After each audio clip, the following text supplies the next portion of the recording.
Hello and welcome to my channel. आज जो मैं आप लोगों को स्टोरी सुनाने जा रहा हूँ वो बहुत ही रोमांचक स्टोरी है और उस स्टोरी का शीर्षक है सापित राजकुमारी और सांपों की हवेली। कहा जाता है कि हर जंगल में एक रहस्य छुपा होता है, लेकिन नागवन नाम का वो जंगल जो खुद में एक रहस्य था। राजस्थान के सुदूर इलाके में एक बहुत ही खूबसूरत गांव था, राजगढ़। पीले पत्थरों के मकान, रंग बिरंगे घाघरे और हर शाम महल के घंटी की आवाज़। लेकिन उसी गांव के उत्तर दिशा में एक घना अजीब सा जंगल, जिसके किनारे खड़ी थी एक टूटी हुई हवेली, जिसे लोग कहते थे नाग हवेली। लोगों का मानना था वहाँ सांप नहीं रहते, वहाँ सांप राज करते हैं। गांव में अचानक एक दिन एक काली पालकी आई। चार सफ़ेद कपड़े पहने नौकर और पालकी के अंदर बैठी एक लड़की।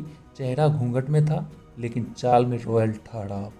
गांव के बुजुर्ग पहचान गए, ये तो वही राजकुमारी दिव्यांशी है जो 13 साल पहले नागवन में खो गई थी। पर वो कभी मरी नहीं थी, वो वापस कैसे आई?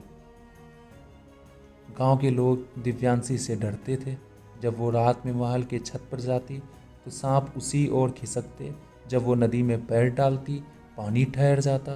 और एक रात गांव के 3 युवक जो शर्त लगाकर नाग हवेली गए थे, अगली सुबह उनके जले हुए शव मिले और उनके चेहरों पर था मुस्कुराता हुआ डर। लोगों ने कहना शुरू कर दिया, राजकुमारी अब वैसी नहीं रही, वो नागवन से बदली हुई लौटी है। गांव के पुजारी ने अर्जुन नाम के एक रिसर्चर को बुलाया, एक आउटसाइडर जो इन रहस्यों पर काम करता था। अर्जुन गांव आया, राजमहल में रुका। वो राजमहल के तहखाने में गया। वहाँ राजकुमारी कभी खेला करती थी। अंधेरे में उसे एक पुराना बक्सा मिला। उसमें थी तांत्रिक लकीरें, सांप का खाल और एक पत्र जिसमें लिखा हुआ था, दिव्यांशियों को नागों ने नहीं चुराया था, उसे नागों ने अपनाया था, क्योंकि वो उन्हीं में से एक है। अर्जुन एक रात अकेले नाग हवेली की ओर जाता है। जैसे जैसे वो हवेली के पास पहुंचता है, हवा रुक जाती है। हवेली के टूटे दरवाजे अपने आप खुलते हैं। भीतर दीवारों पर सांपों की मूर्तियां और बीच बीच एक सिंहासन, उस पर बैठी एक औरत की मूरत, एक सांप का जीभ वाली रानी।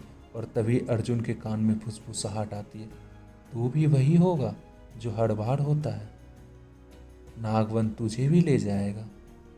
अर्जुन जब वापस महल लौटता है तो वह एक किताब पढ़ता है, नागवंशियों का इतिहास। किताब के आखिरी अध्याय में लिखा है, राजमहलों के समय में एक श्राप दिया गया था, राजघराने की 7वीं बेटी सांपों की रानी बनेगी और उस दिन मनुष्यों और नागों के बीच की सीमा टूट जाएगी। अर्जुन सोचने लगता है, क्या दिव्यांशी वही 7वीं बेटी है? उस रात अर्जुन चुपके से दिव्यांशी के कमरे में जाता है। वो देखता है राजकुमारी तो सो रही है, लेकिन उसके कान के पीछे एक अजीब सा निशान है, जैसे नाग का त्वचा। अचानक दिव्यांशी की आंख खुलती है और बोलती है, तुम जान गए ना, अब तुम लौट नहीं सकते। अगले दिन गांव में हलचल होती है। जंगल से लोग गायब होने लगते हैं। हर कोई बोलता है, नागवन अब शांत नहीं रहा। गांव की बूढ़ी स्त्रियां कहती हैं, अगर दिव्यांशी को रोका नहीं गया तो अगला हमला गांव पर करेगा। लेकिन राजमहल चुप है और दिव्यांशी हर रात नाग हवेली की ओर जाती है। वहाँ वो सांपों से बात करती है, उनके सिर पर हाथ फेरती है। सांप उनके सामने झुकते हैं जैसे वो उनकी रानी हो।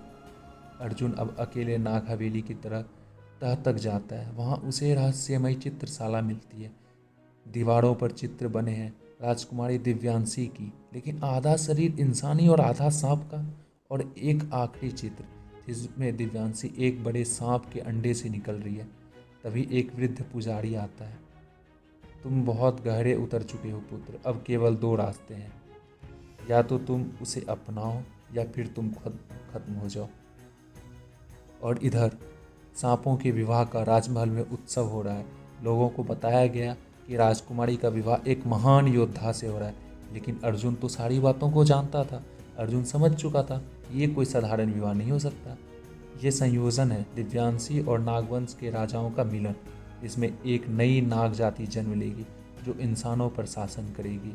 अर्जुन भागता है लेकिन महल के दरवाजे बंद हो जाते हैं। सांपों की एक सेना उसे घेर लेती है और दिव्यांशी के सामने आती है। अब पूरी तरह नागिन के रूप में देखता है अर्जुन और चिल्लाता है, तुम्हें याद नहीं तुम्हारी इंसानियत, तुम्हारी बचपन। दिव्यांशी की आंखों में एक पल के लिए नमी आती है, लेकिन फिर वो फुफकारती है अपने सांप के अंदाज में, मुझे वो 13 साल याद है जब इंसानों ने मुझे नागों के हवाले कर दिया था। अब मैं इंसान नहीं, बदला हूँ। अर्जुन बोलता है, तुम बदल गई हो, लेकिन एक बात याद रखो, जिस दिन नागों का मनुष्य से प्रेम हो जाए उसी दिन दोनों जातियाँ खत्म हो जाती है। दिव्यांशी थोड़ी सी कांपती है और फिर वो अर्जुन को सीने से लगाकर एक वाक्य कहती है, मैं तुझे नहीं मार सकती क्योंकि तू मेरी कमजोरी है।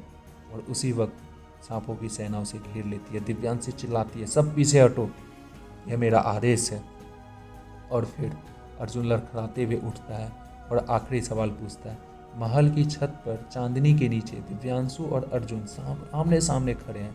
चारों ओर हजारों सांप नाग हवेली से निकलकर ताजमहल तक फैल चुके हैं। दिव्यांशी अब आधी इंसान नहीं रही, लेकिन उसका चेहरा सांपों सा चमक रहा है, उसकी आंखों में हरा जहर है।